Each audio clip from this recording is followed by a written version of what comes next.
Olá, meus amores, tudo bem com vocês? A gente está dando início hoje à nossa primeira aula online com o tema Imperialismo na África.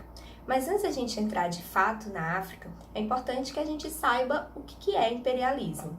E nada mais é do que uma política de expansão, poder e dominação de alguns países sobre outros. Tá, Ingrid, mas o que isso quer dizer? É simples. No século XIX, alguns países ricos, potências mundiais, vão buscar conquistar novos territórios e invadir alguns países para crescer ainda mais economicamente. Então, quando a gente falar de países imperialistas, é a gente pensar em países ricos que querem ficar cada vez mais ricos e assim, quem sabe, dominar o mundo. Mas por que esses países, então, estavam buscando tanto novos territórios? A gente tem aqui alguns motivos. O primeiro deles é a industrialização. Na metade do século XIX, a gente estava vivendo a segunda revolução industrial, que diferente da primeira, onde a gente vai ter a Inglaterra como pioneira, a grande potência mundial, a que mandava quase tudo e todos, na segunda ela vai ter companhia. Ela vai ter aí alguns países concorrendo a essa soberania com ela. E por quê?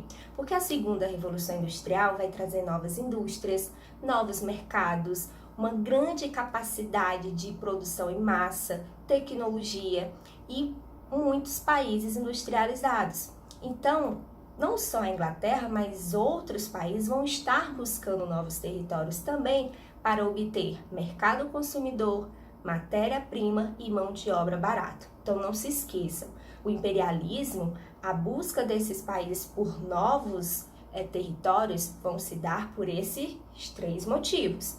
A busca por matéria-prima, mercado consumidor e mão de obra barata, tá? Um segundo motivo é o escoamento populacional. A Europa estava super populosa, meu povo, tinha muita gente. E aí uma maneira de estar escoando esse povo, de estar levando essa população para outros lugares, era conquistando novos territórios. Então, na medida que os territórios iam sendo conquistados, essas pessoas da Europa iam ocupando esses novos territórios, esvaziando assim um pouco a Europa, tá? Um outro motivo, gente, é o darwinismo social.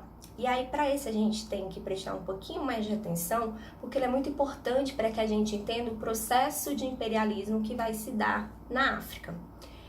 O que é o darwinismo social, meu povo? Vocês já devem ter ouvido falar no carinha Charles Darwin, aquele que vai criar a teoria da evolução, do evolucionismo, né?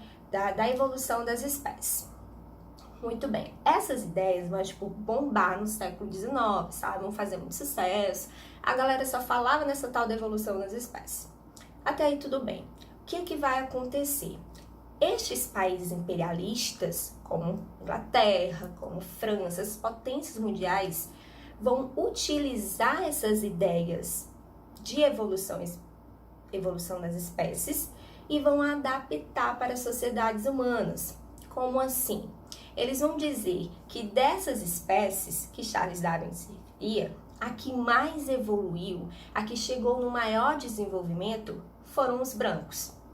E vão criar uma hierarquia, dizendo que a sociedade, no topo da pirâmide, estavam os caucasianos, que são os brancos, lindos, perfeitos, capazes e por isso devem dominar o mundo.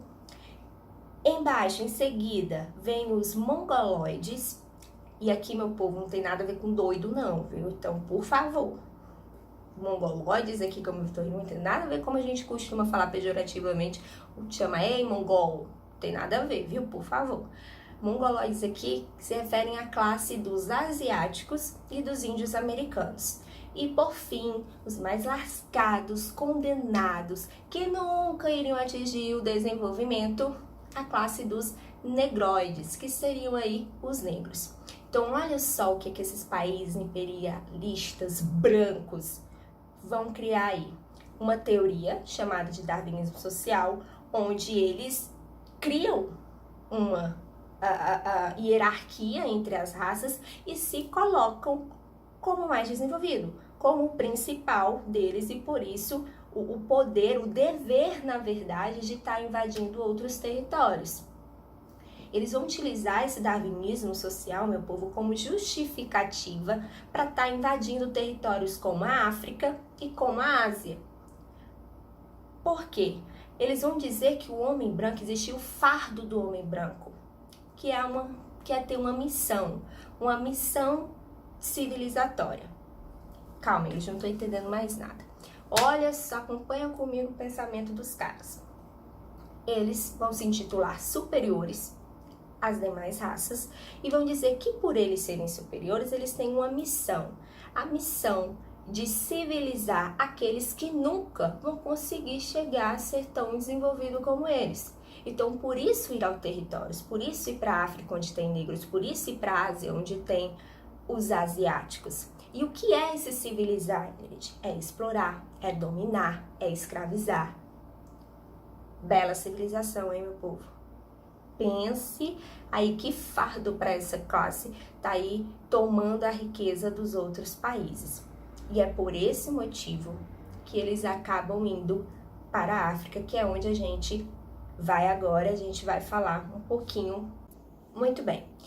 Dentro do projeto imperialista, a gente tem o neocolonialismo, que é justamente o processo de invasão e dominação desses países. Então, quando esses países vão para a África, essa dominação vai se dar de 3 maneiras. A primeira é a mais conhecida, que são a formação de colônias. Os países vão dominar e vão se estabelecer lá, criar uma administração, mandar na política, na economia, criar um exército, fazer praticamente o que Portugal fez aqui no Brasil, né?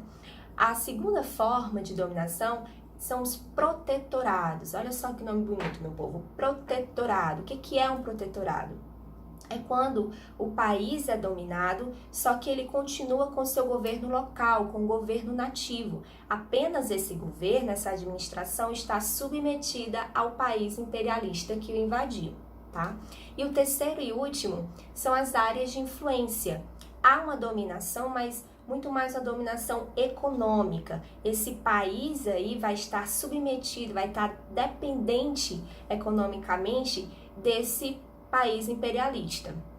Por exemplo, na história do Brasil, durante vários momentos ali, o Brasil teve uma dependência econômica muito forte com a Inglaterra. Haviam tratados que a Inglaterra tinha mais benefícios que o próprio Portugal, né? Ela estava sempre ali, a nossa sombra. Então, nós éramos uma área de influência muito grande da Inglaterra. Tá, mas por que esses países imperialistas resolveram invadir a África? Para além da justificativa do darwinismo social, que é aquela questão de precisar civilizar os povos considerados por eles inferiores, a África é extremamente rica em recursos naturais, rica em ouro, diamante, cobre. Então toda essa riqueza vai abrilhantar os olhos dos europeus. Os primeiros a chegarem por lá é a Inglaterra e a França, velhas potências mundiais conhecidas nossas, né? Então elas vão chegar lá, vão invadir, vão explorar, vão buscar obter matéria-prima, mercado consumidor e mão de obra barata. E assim como no século XV e XVI, os países europeus vão impor a sua cultura aos povos dominados, no neocolonialismo também. O eurocentrismo vai estar muito presente mais uma vez. Só que dessa vez, a França e a Inglaterra não vão ficar sozinhas por muito tempo lá não. Logo, os países que foram se industrializando foram buscar matéria-prima, mercado consumidor e mão de obra barata na África também.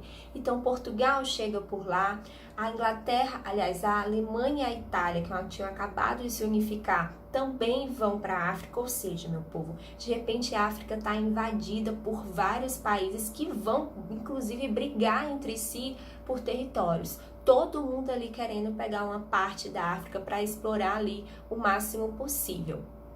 E aí vocês podem me perguntar, tá, Ingrid, e o povo africano? Eles resistiram? Tiveram alguma resistência?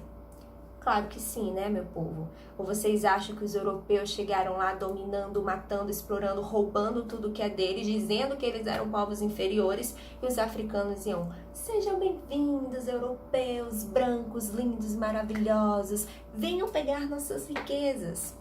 Claro que não, né, meu povo? Eles resistiram sim, houveram várias lutas.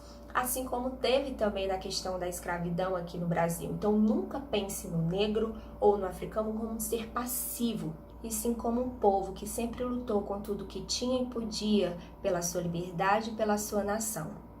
Mas infelizmente, apesar de toda a sua resistência, ela não foi suficiente para conter os avanços dos países imperialistas. E por quê? Primeiro porque o povo africano é extremamente heterogêneo. As pessoas cometem o erro de pensar na África como um país ou como algo homogêneo, e muito pelo contrário. A África é um continente gigantesco com vários países, povos diferentes, etnias diferentes, culturas distintas. Quando os europeus lá chegaram, já haviam famílias tribais que disputavam territórios, ou seja, já haviam conflitos internos, o que dificultou ainda mais a sua defesa em relação às invasões europeias.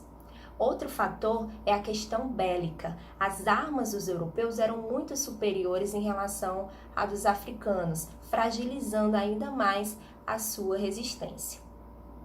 Na medida que os países europeus foram conquistando, dominando os territórios africanos, eles começaram a brigar entre si, a disputar territórios. Por exemplo, quando a Inglaterra entrava em guerra com a França não invadia a Inglaterra, invadia um território inglês no continente africano. Então, os conflitos ficaram cada vez mais tensos por lá. E na tentativa de diminuir esses conflitos, em 1884 foi criada a Conferência de Berlim, que foi a reunião em que participaram os países que haviam conquistado territórios na África para ali juntos delimitarem as novas fronteiras africanas, ou seja, a partilha da África. Pegaram os territórios dominados na África e dividiram entre eles. Desses territórios, quem mais saiu aí ganhando foi a Inglaterra e a França, como vocês podem ver no mapa, foi quem mais ocupou o território. Afinal, elas tinham sido as primeiras a chegarem lá e, usando aí da sua soberania, não abriram mão de praticamente nenhum território, deixando os outros países uma seita que dói menos. A África foi dividida em cerca de 50 estados, sendo totalmente aí partilhada. Por isso que o continente africano fala tantos idiomas, porque fala inglês, português, francês, espanhol, porque ela foi praticamente invadida e colonizada por todo mundo. Quando a gente vê um pouco da história da África, né, como se deu o processo de colonização dela no passado, ajuda muito a gente a entender o presente dela hoje. Mesmo muito rico, né, de recursos naturais, como a gente acabou de falar, ela demonstra muita pobreza social. E isso é fruto de um processo extremamente exploratório que ela sofreu durante toda a sua história. Na divisão desses países com a Conferência de Berlim, eles não respeitaram as divisões étnicas tradicionais desses territórios. Eles foram partilhando a África e dividindo ao seu bel prazer, sem respeitar ali a cultura de nenhum país.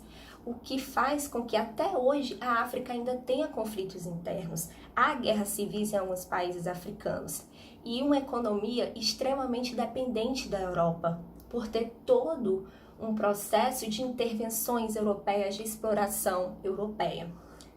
Na verdade é que o mundo tem uma dívida enorme com o povo africano que eu acredito ser impagável, né? Por tudo que explorou, por tudo que julgou, por tudo que foi feito, né? A África sofreu ataques de todas as maneiras. Hoje a gente vive uma pandemia onde está todo mundo surtando, né?